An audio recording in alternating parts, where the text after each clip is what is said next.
I just got more excited the more they explained it, and the fact that there are all these great Mary Poppins stories, only a few of which are represented in that film.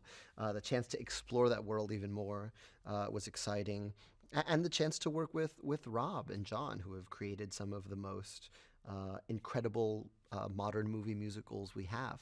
To get to being on the ground floor of that was really exciting. I play Jack.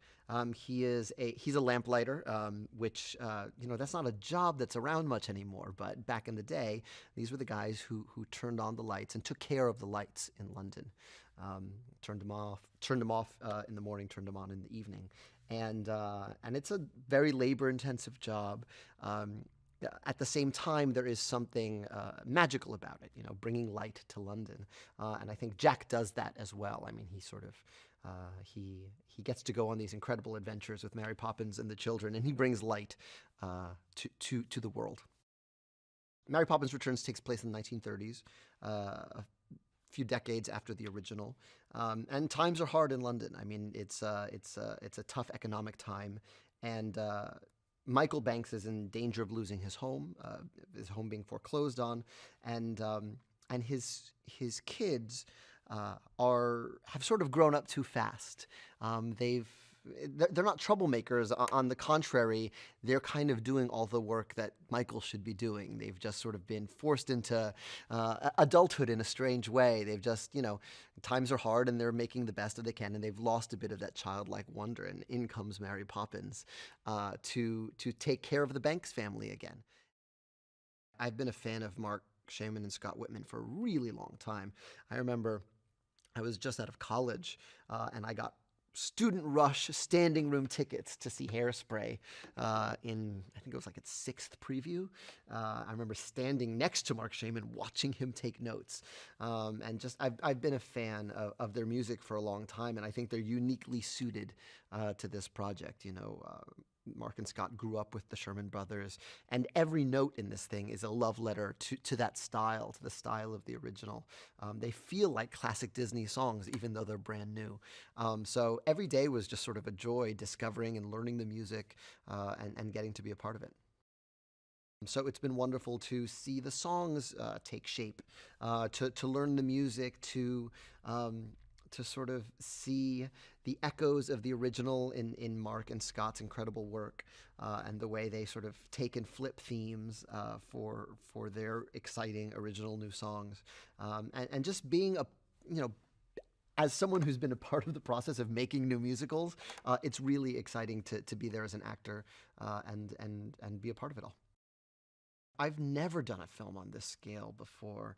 I've had supporting roles in small films and stuff on TV, but this is really, it's huge. It's a huge movie in every sense, and what's been great about it is I feel like I'm in safe hands with our creative team, and just to a person, every single actor and creative element has been so lovely and wonderful that it really is film sets become families very quickly, and this became a family very quickly.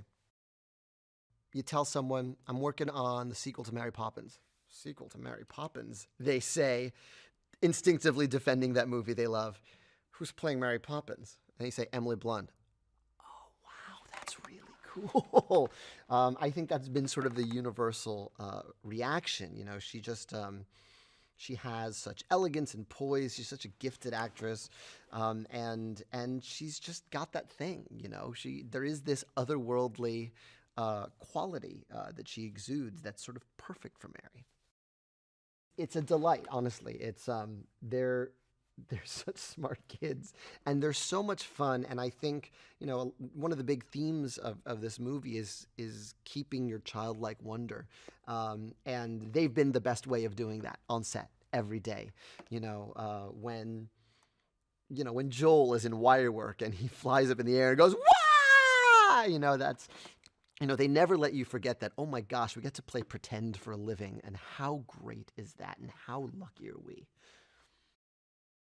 I mean, Meryl Streep she's amazing. She's amazing. I think her record speaks for itself. but it's been so fun getting to work with her. In terms of watching her work with the kids and keep them alive and engaged and entertained. I'm going to tell this story. I will never forget it as long as I live. We're between setups and they're moving one camera from one side to the other, which takes a little while.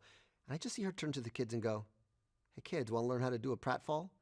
And before anyone could blink, executing the, I mean, Meryl Streep was vertical, and then she face planted down so hard that everyone thought, like, "Oh my God, what's happened?" And she said, "I learned that at the Yale School of Drama." Got up. I mean, it was the most, you know, Meryl Streep's better at acting than everyone. She's better at accents than everyone, but then executes this perfect pratfall on top of it. That's going to be like the memory I will never forget. Dick Van Dyke, like master class, 91 years old, and more energy than anyone else on set. It's thrilling to watch him work. I had the good fortune of sort of between takes, I was just asking him all these questions about Bye Bye Birdie and Dick Van Dyke Show. You know, that was one heck of a run he had, going from originating the Broadway role in Bye Bye Birdie, and then going right to Dick Van Dyke Show, shooting Mary Poppins in his hiatus from the Dick Van Dyke Show. You think you're busy. And so it was amazing just sort of hearing stories from that original, and then also watching him just light up the screen. I mean, I think they were some of the most emotional days we had shooting this film, working with him and watching, just by virtue of his presence, connecting us to that original. Shutting down Buckingham Palace to take 100 bicycles down the Mall. That's not your everyday day at the office. That was a very thrilling night, and I'll never forget sort of checking in to see, is the Queen home? Is she watching what's going on out here? That was a very exciting day. Just shots of me alone on a bicycle, biking near London Bridge and biking on Borough Market and going near St. Paul's Cathedral. That's all been very exciting. He's so, one of the biggest reasons I said yes to this, in addition to getting to be a part of the legacy of Mary Poppins and these incredible stories, is to watch Rob Marshall work. He's a wizard to me. Him and John, the way they evoke music on screen is always so thrilling and exciting. And always in control and beautiful and almost painterly. And so I wanted to see him at work, and I wanted to see the collaboration that led to that, because I'm such an admirer of his films. And so, well, I think one of the things that's kind of great about Mary Poppins is she sort of never talks down to the kids. She has this way of injecting fun and joy into the world, but so much of that is about just flipping your perspective on the world as it is, as taking challenges and taking, the mundane or the difficult, and flipping your viewpoint, and suddenly it's a magical place. A bath becomes an adventure. Cleaning your room becomes a thrilling musical number. Getting lost becomes an opportunity. That's that notion of the way you see the world affects how you live in it, and affects how you treat others. I think it's more important now than ever. For me, I think the lesson of this film is, it is about perspective. It is about cherishing what you have. It is about the way you choose to experience something, affects your life and your family and your outset. The Banks family faces many challenges in this film, but I think what they realize at the end is they have each other, and that's what matters, and that's more important than any material thing.